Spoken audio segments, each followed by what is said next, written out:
नमो श्रेष्ठं मनुमपि शोचिपुत्रमत्र स्वरूपं रूपं तस्याग्रजमुरपुरीं माथुरीं गोष्ठबारीं राधाकुण्डं गिरिवरमः राधिका माधवशां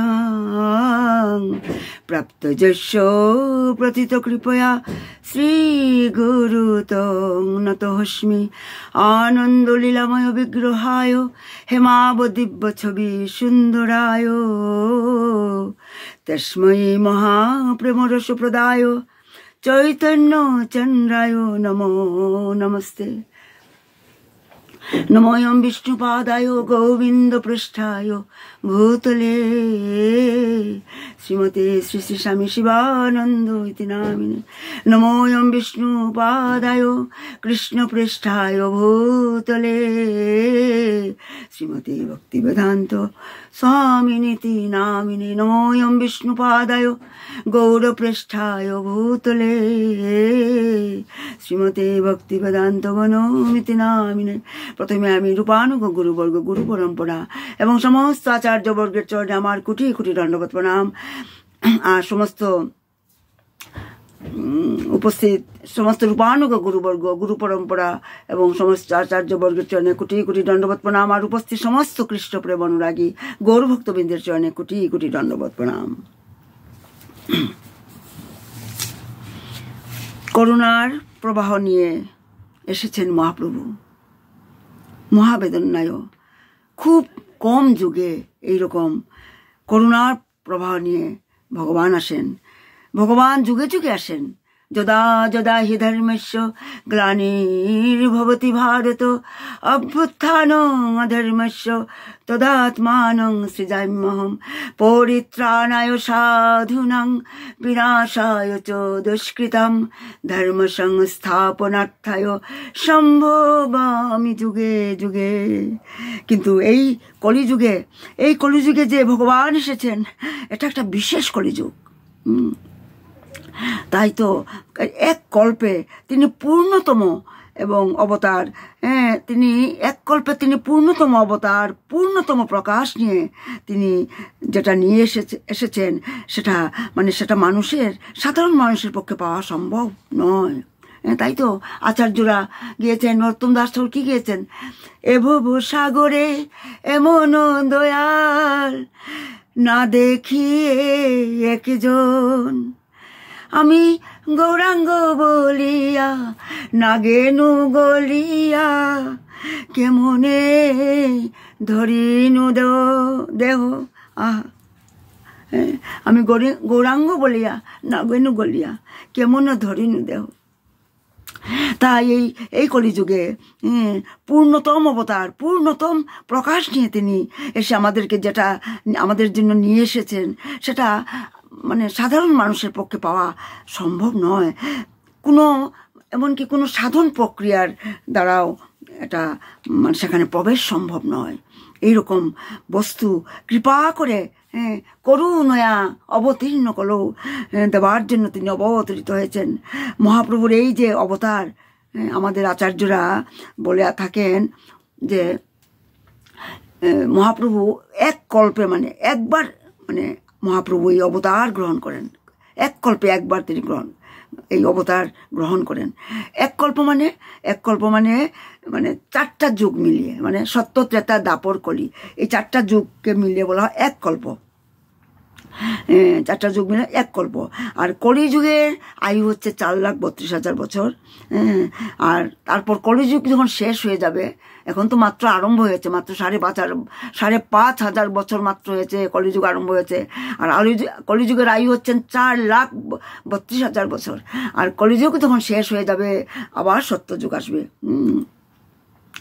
আরম্ভ হবে। তাই কলিযুগের দ্বিগুণ হচ্ছে দাপর, আর দাপরের ডাবল হচ্ছে ত্রেতা যুগ, আর ত্রেতার আবার ডাবল এটা একটা আনুমানিক হচ্ছে সত্যযুগ। এই আয়ু তাদের তার স্থিতিকাল এটা হলো চতুর্যুগ। এইরকম 71 চতুর্যুগে কি এক একটা কল্প এক একটা মন্বন্তর হয়। এক মন্বন্তর, 71 চতুর্যুগে এক মন্বন্তর। আর মনু মহারাজ মানে তারপর মানে প্রত্যেক কল্পে আলাদা আলাদা মনুর রাজত্ব, মানে প্রত্যেকটা আলাদা আলাদা মনু। এক একটা মন্বন্তরে এই চতুর্যুগে মানে 14টা মন্বন্তর, 14 জন মনু রাজত্ব হয়।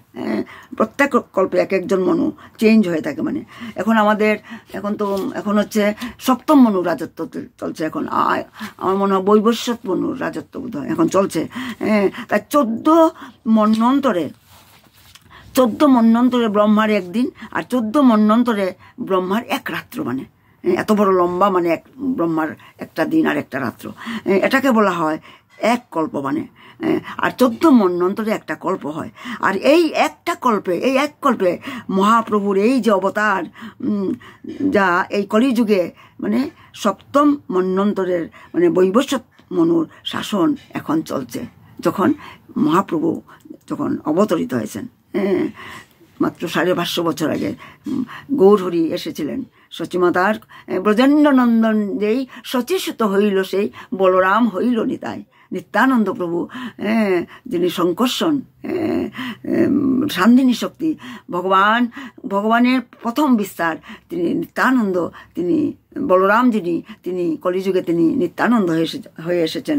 তাই এই কলিযুগ মানে ধন্য, মানে গোল্ডেন এজ বলা হয় কলিযুগকে, যা সাধন প্রক্রিয়ার দ্বারা মেলে না, একমাত্র কৃপার দ্বারা পাওয়া যায়। মানে পাওয়া যায় সেই বস্তু অতি সহজে। মানে মহাপ্রভু কৃপার বলে, মানে করুণা করে, মানে যোগ্য অযোগ্য বিচার না করে পাপী তাপী সবাইকে এই করুণা তিনি প্রদান করার জন্য তিনি এসেছেন।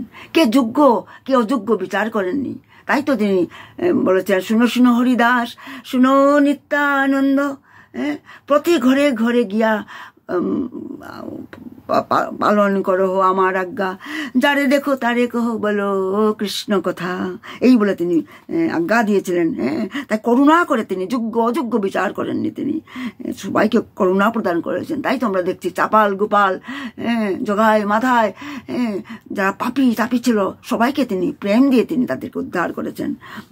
তাই গুরুর আশ্রয় নিয়ে শরণাগত হয়ে রাধারানীর চরণ আশ্রয় করে মহাপ্রভুর দেওয়া সেই ভজন পদ্ধতির দ্বারা রাধারানীর চরণ মানে লাভ করাই হচ্ছে আমাদের মানব জীবনের একমাত্র উদ্দেশ্য, অন্য কোনো উদ্দেশ্য নয়। সেই প্রেম মানে অন্য কোনো উদ্দেশ্য নয়, সেই প্রেম লাভ করতে হবে একমাত্র এই রাধারানীর চরণ, মানে গুরুদেবের চরণ আশ্রিত হয়ে। সেই মানে প্রেমের দ্বারাই, কৃপার দ্বারাই, সাধনার দ্বারা নয়, কৃপা পেতে হবে। কৃপার দ্বারাই সেই প্রেম লাভ করতে হবে। সেটাই সবচেয়ে মানে খুব মানে ইম্পর্টেন্ট মানে জিনিস, মানে সাধন নয়। এই জড়জাগতিক বস্তুর প্রতি মোহ ত্যাগ করে একমাত্র মানে রাধারানীর চরণ আশ্রিত হওয়ায় জীবনের পরম লক্ষ্য হওয়া উচিত, যেটা আমাদের গুরুদেব বলেন, বাবা বলে থাকেন, রাধারানীর চরণে পৌঁছাই একমাত্র মানব জীবনের একমাত্র উদ্দেশ্য। সেটা যে অনন্ত সুখ। সাধন ভজন যদি কম হয় তার জন্য চিন্তা নেই, কিন্তু দেখতে হবে যাতে আমাদের মনে রাখতে হবে, আমাদের মানে সাবধান হতে হবে যে আমাদের রাধারানীর চরণে ঐকান্তিক ভক্তি ছাড়া আর অন্য কোনো বাসনা কামনা যেন আমাদের না থাকে। গোবিন্দকে ভালোবাসা, সেটাই হচ্ছে সেটাই সেই বাসনাই আমাদের মনে থাকা উচিত। তাই আসক্তি ত্যাগ করতে হবে। ভজন কম হলেও কোনো মানে ভয়ের কারণ নেই। যেমন মনে যদি অনেক বাসনা কামনা, যেমন মনে অনেক বাসনা কামনা আছে, আসক্তি আছে, তবে শত আমি জপ করি না কেন, আমি যদি মানে 32 মালাও করি, 64 মালাও জপ করি, দিনে 24 ঘন্টার মধ্যে আমি যদি 3-4 ঘন্টাও জপ করে থাকি, কিন্তু মনে যদি কামনা বাসনা থাকে, তবে সেই প্রেম লাভ করা সম্ভব নয়। তাই আসক্তি ত্যাগ করতে হবে। আর আসক্তি মানে তাই আমরা মানে এটাই শাস্ত্রের সিদ্ধান্ত যে দেহ আমাদের মানে বন্ধনের কারণ নয়, এই দেহ বন্ধনের কারণ নয়, আসক্তি আমাদের বন্ধনের কারণ, আসক্তি। তাই তো আমরা দেখছি সনাতন গোস্বামী যখন চৈতন্য মহাপ্রভু সেই বেনারসে যখন সনাতন গোস্বামী এসে পৌঁছেছিলেন, চৈতন্য মহাপ্রভু তাকে আলিঙ্গন করেছিলেন, কৃপা লাভ করেছিলেন সনাতন গোস্বামী। তার দেহের যত ফুড়া হয়েছিল, রক্তপুঁজ স্পর্শের সঙ্গে সঙ্গে সব উধাও হয়ে গিয়েছিল। তারপর সনাতন গোস্বামীকে বললেন তুমি স্নান করে আসো। স্নান করতে গিয়ে যখন আসলেন, এসে যখন তপন মিশ্র যখন নতুন একটা ধুতি দিলেন, কিন্তু তিনি সেটা নিতে চাইলেন না। সেটা দেখে মহাপ্রভুর মনে খুব আনন্দ হয়েছিল। কিন্তু মহাপ্রভু বারবার সনাতন গোস্বামীর সেই কম্বলটার দিকে তাকাচ্ছিলেন, ভুট কম্বল, যেটা তার ভগ্নিপতির থেকে তিনি রাস্তায় আসার সময়, যাত্রার সময় তাকে তার অবস্থা দেখে ঠান্ডাতে কষ্ট পাবে বলে সেই ভুট কম্বল দিয়েছিল। আর সেই ভুট কম্বলটি দেখে মহাপ্রভু বারবার সেই দিকে তাকাচ্ছিলেন, কিছু বলছিলেন না। আর সনাতন গোস্বামী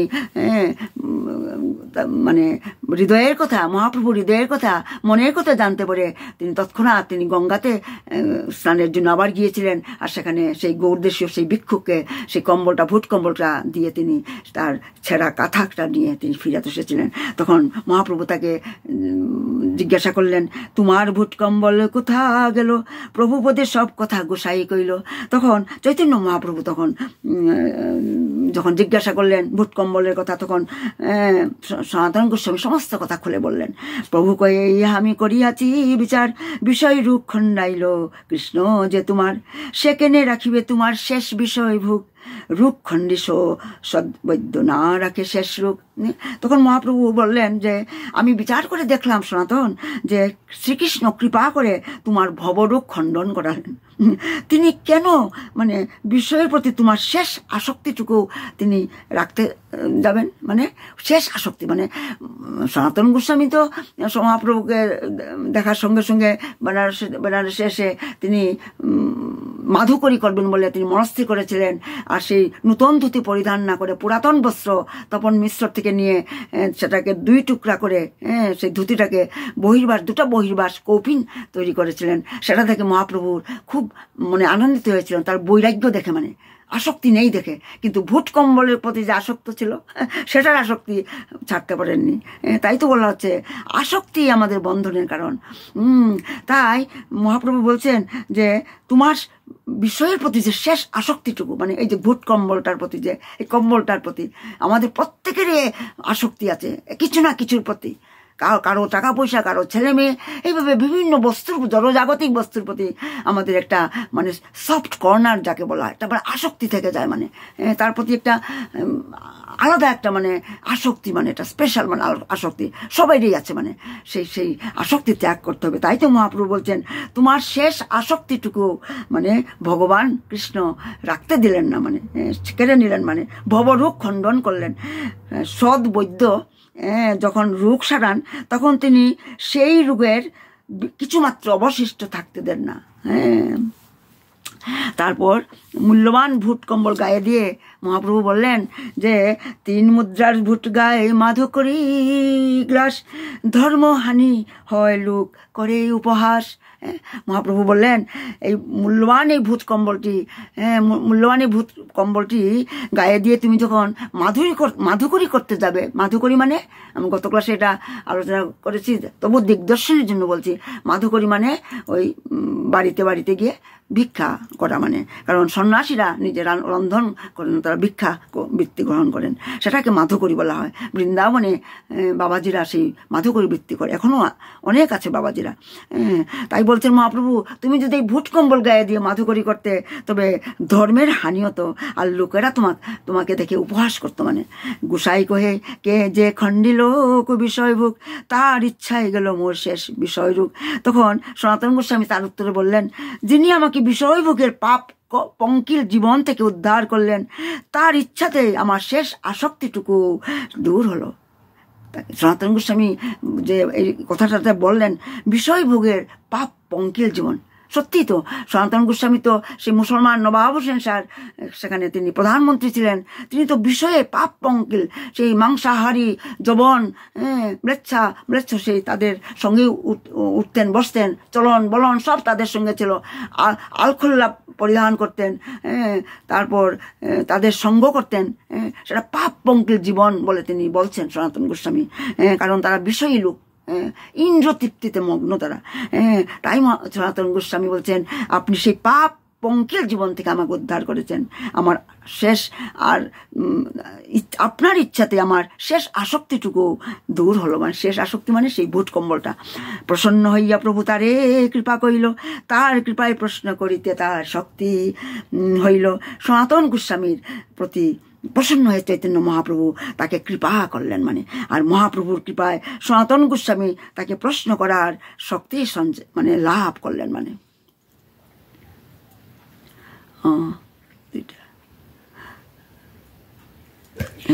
তারপরে যেভাবে আমরা দেখেছি পূর্বে চৈতন্য মহাপ্রভু রায় রামানন্দকে প্রশ্ন করেছিলেন। কারণ বৃন্দাবন সন্ন্যাস নেওয়ার পর চৈতন্য মহাপ্রভু যখন মানে বৃন্দাবন অভিমুখে যাত্রা করেছিলেন, তারপর তখন তিনি রাস্তায় তিনি রায় রামানন্দের সঙ্গে গোদাবরীর তীরে, রামকেলিতের গোদাবরীর না বিদ্যানগরে মানে গোদাবরী তটে সেই রায় রামানন্দের সঙ্গে সাক্ষাৎ হয়েছিল। রায় রামানন্দ তিনিও ছিলেন ডিস্ট্রিক্ট ম্যাজিস্ট্রেট ছিলেন। আর রায় রামানন্দকে আপনাদের নিশ্চয়ই মনে আছে, স্বরূপ দামোদর রায় রামানন্দ, তারা হচ্ছেন ললিতা এবং বিশাখা, রাধারানীর অষ্টপ্রধানা সখীর মধ্যে ললিতা, বিশাখা হচ্ছে প্রধানা, তিনি মানে লিডার বিশাখা এই অষ্টসখীর মধ্যে। তাই এই রায় রামানন্দ হচ্ছেন বিশাখা দেবী মানে। তো সেই রায় রামানন্দকে সন্ন্যাস গ্রহণ করার পর বৃন্দাবন যাত্রার আগে যখন মিলিত হয়েছিলেন গোদাবরীর তটে, রায় রামানন্দকে অনেক অনেক প্রশ্ন করেছিলেন ভক্তি রস তত্ত্ব সম্বন্ধে। আর রায় রামানন্দ সেগুলির উত্তর দিয়েছিলেন, মানে সেটা রায় রামানন্দ সংবাদ নামে বিখ্যাত। মানে আমার মনে আছে আমি আজকে প্রায় 7-8 মাস আগে রায় রামানন্দ সংবাদ সেটা আমরা রসাস্বাদন করেছি, তাই আর পুনরাবৃত্তি করছি না। তাই চৈতন্য মহাপ্রভু রায় রামানন্দকে যেগুলি প্রশ্ন করেছিলেন সাধ্য সাধন সম্বন্ধে, আর কোনটা সবচেয়ে উজ্জ্বল মানে সবচেয়ে উন্নত রস কোনটা, মানে শান্ত না দাস্য না বাৎসল্য না সখ্য না শৃঙ্গার রস, তা এইভাবে যখন এই স্বধর্ম ত্যাগ রায় রামানন্দ যখন একটার পর একটা বলছিলেন, আর মহাপ্রভু সবগুলোই এহবাহ্য আগে কহরাই বলে বলছিলেন, এইভাবে তাদের মধ্যে কথোপকথন হয়েছিল। আর আসলে মহাপ্রভু এইগুলি আমাদের জন্যই প্রশ্ন করেছিলেন, উত্তর কথোপকথন হয়েছিল। মাধুর্যর যে রসই হচ্ছে মানে শ্রেষ্ঠ ভক্তি রসতত্ত্ব মানে। তাই আমরা দেখছি যে রায় রামানন্দ যখন যথার্থ প্রশ্নের যথার্থ উত্তর দিতে সক্ষম হয়েছিলেন, তেমনি শ্রী চৈতন্য মহাপ্রভুর কৃপায় এখন সনাতন গোস্বামী তাকে প্রশ্ন করলেন এবং শ্রী চৈতন্য মহাপ্রভু সেই প্রশ্নগুলির উত্তর দান করে তত্ত্ব নিরূপণ মানে করলেন মানে।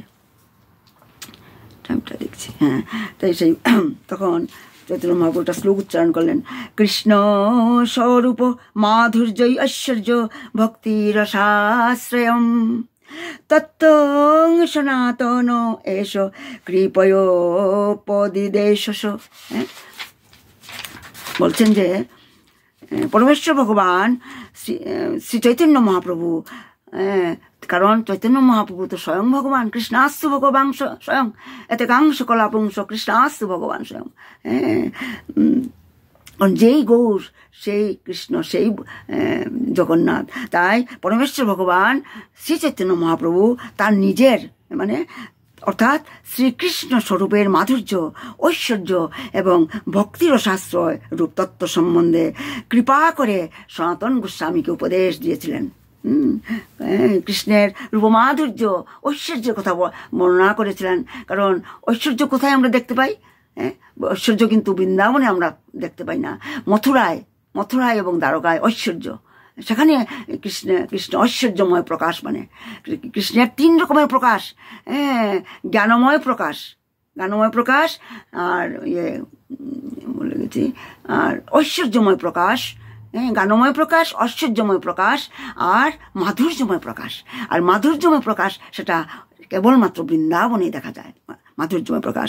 আর মহাপ্রভু সনাতন গোস্বামীকে ভগবানের সেই কৃষ্ণ স্বরূপের মাধুর্য এবং ঐশ্বর্য এবং ভক্তিরসা প্রশ্রয় মানে মাধুর্যের মানে রূপতত্ত্ব সম্বন্ধে কৃপা করে সনাতন গোস্বামীকে উপদেশ দিয়েছিলেন। মানে এখন আমরা রস আস্বাদন করবো কি কি উপদেশ দিয়েছিলেন। তবে সনাতন প্রভুর চরণে ধরিয়া দৈন্য বিনতি করে দন্তে তৃণ লইয়া, মানে তখন সনাতন গোস্বামী অত্যন্ত মানে দৈন্য সহকারে দন্তে মানে তৃণ ধারণ করে চৈতন্য মহাপ্রভুর পাদপদ্ম জড়িয়ে ধরে গভীর বিষয়ের সঙ্গে বলতে লাগলেন। এই যে তাদের আচরণ দেখে, বৈষ্ণবের আচরণ দেখে আমরা অনেক কিছু শেখার আছে। এই সনাতন গোস্বামীর দৈন্যতা, how to become humble, humility, full of humility. একটা প্রধানমন্ত্রী ছিলেন নবাব হোসেন শাহ রাজত্ব, তার কতটুকু দৈন্যতা, কতটুকু হিউমিলিটি। মানে তিনি চৈতন্য মহাপ্রভুকে দন্ততৃণ ধারণ করে পা জড়িয়ে ধরে, পাদপদ্মে জড়িয়ে ধরে গভীর বিষয়ের মানে গভীর বিনয়ের সঙ্গে তিনি বলতে লাগলেন। সনাতন গোস্বামী বলছেন, নিচ জাতি নিচ সঙ্গী পতিত অধম কুবিষয় কূপে পড়ি গুয়াই নিজনম। সনাতন গোস্বামী বলছেন, আমার জন্ম নিচকুলে আমার জন্ম হয়েছিল। আমার সঙ্গীরা অত্যন্ত অধঃপতিত, পাপে পূর্ণ বিষয়রূপ কূপে পতিত হয়ে আমার জীবন কাটিয়েছি। তাই বলছেন আসলে কিন্তু সনাতন গোস্বামী কি মানে নিচকুলে জন্ম হয়েছিল? নিশ্চয় নয়। তার জন্ম, তিনি ছিলেন সম্ভ্রান্ত সারস্বত ব্রাহ্মণ কুলোদ্ভব, উচ্চকুলে তার জন্ম হয়েছিল। কিন্তু এখন বলছেন আমার নিচকুলে। আর আমরা জড়বুদ্ধি সম্পন্ন মানুষ, আমরা নিজেদের অহংকার করি, নিজের কুলের অহংকার করি। আমাদের কি বলা হয়, জন্মে মানে কি বলা হয়, আমাদের এটাকে কি বলা হয়, এই যে আমার উচ্চকুলে জন্ম, আমি এইসবের আমরা অহংকার করে থাকি। মানে কিন্তু আমরা দেখছি সনাতন গোস্বামী একজন সম্ভ্রান্ত সারস্বত ব্রাহ্মণ কুলে জন্ম হয়েছেন, তবু তিনি মহাপ্রভুকে বলছেন আমি অত্যন্ত মানে নিচকুলে আমার জন্ম হয়েছিল। যদিও তিনি ছিলেন ব্রাহ্মণ কুলোদ্ভব, তিনি ছিলেন উচ্চশিক্ষিত, অত্যন্ত সংস্কৃতি সম্পন্ন। কারণ ছোটবেলা থেকেই বাড়িতে ভগবত পাঠ, কারণ ব্রাহ্মণের সন্তান, তাই এইসব বাড়িতে সব সময় এগুলি পাঠ হতো, আচমন করতেন, গায়ত্রী মন্ত্র জপ করতেন, উচ্চ শিক্ষিত ছিলেন, 18টা ভাষায় কথা বলতে পারতেন, সংস্কৃত সম্পন্ন ছিলেন। তবুও তার দৈন্যতা, কীরকম দৈন্যতা, মহাপ্রভুকে বলছেন আমার কোনো কোয়ালিফিকেশন নেই, আমি অধম আমি। কিন্তু যে কারণেই হোক মুসলমান সরকারের মন্ত্রিত্ব গ্রহণ করার ফলে তাকে কি করতে হয়েছিল, মাংসাহারী, মদ্যপ, ঘুর বিষয়ীদের সঙ্গ করতে হয়েছিল। এই ধরনের মানুষদের সঙ্গ করার ফলে সনাতন গোস্বামী নিজেকে অত্যন্ত অধঃপতিত বলে মনে করেছিলেন। কেননা তাদের সঙ্গ করার ফলে তিনিও জড় সুখভোগে লিপ্ত হয়েছিলেন। এইভাবে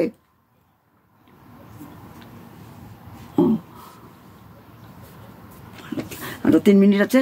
এই ধরনের মানুষের সঙ্গ করার ফলে সনাতন গোস্বামী নিজেকে অধঃপতিত মনে করেছিলেন, এবং কেননা তাদের সঙ্গ করার ফলে তিনিও মানে জড় সুখ ভোগে মানে লিপ্ত হয়েছিলেন। মানে এটাই বলা হয় যে সৎসঙ্গে স্বর্গবাস, অসৎসঙ্গে সর্বনাশ। কিন্তু সনাতন গোস্বামী কি, যদিও তিনি তাদের ম্লেচ্ছদের সঙ্গে মেলামেশা করতেন, মদ্যপদের সঙ্গে মেলামেশা করতেন, কিন্তু তিনি তো তার ইয়েতে সচেতন ছিলেন, কিন্তু তাদের সঙ্গে মেলামেশা করার কারণে তিনি নিজেকে অধঃপতিত বলে মনে করছিলেন। মানে আর এইভাবে তিনি জীবনযাপন করার ফলে তার মূল্যবান সময়ের অপচয়, মানে তিনি তার জীবনের, মানব জীবন হচ্ছে দুর্লভ মানব জীবন। তাই সনাতন গোস্বামী বলছেন আমার এই জীবনটা, আমার মূল্যবান সময় নষ্ট করেছি আমি। তাই বলে তিনি মহাপ্রভুকে বলতে লাগলেন প্রকৃতপক্ষে সমগ্র পৃথিবী আজ মানে জড়জগতের অন্ধকূপে পতিত হয়েছে। আজকের পৃথিবীতে প্রায় সকলেই মানে মাংসাহারী, মদ্যপ, লম্পট এবং জুয়ারি, মানে এই 4 প্রকার পাপ কার্যে লিপ্ত হয়ে মানুষ জড়জগৎকে ভোগ করার চেষ্টা করছে। তারা যদিও অত্যন্ত অধঃপতিত, যদিও মানুষ এত মানে অধঃপতিত হওয়া সত্ত্বেও এই কলিযুগ ধন্যকলি কেন বলা হয়? কারণ এই যুগে, এই কল্পে মহাপ্রভু অবতরিত হয়েছেন মাত্র 550 বছর আগে। আর আমাদেরকে এই জন্ম মৃত্যুর বন্ধন থেকে উদ্ধার পাওয়ার জন্য আমাদেরকে অনেক প্রণালী দেখিয়েছেন, নববিধা ভক্তির কথা বলেছেন।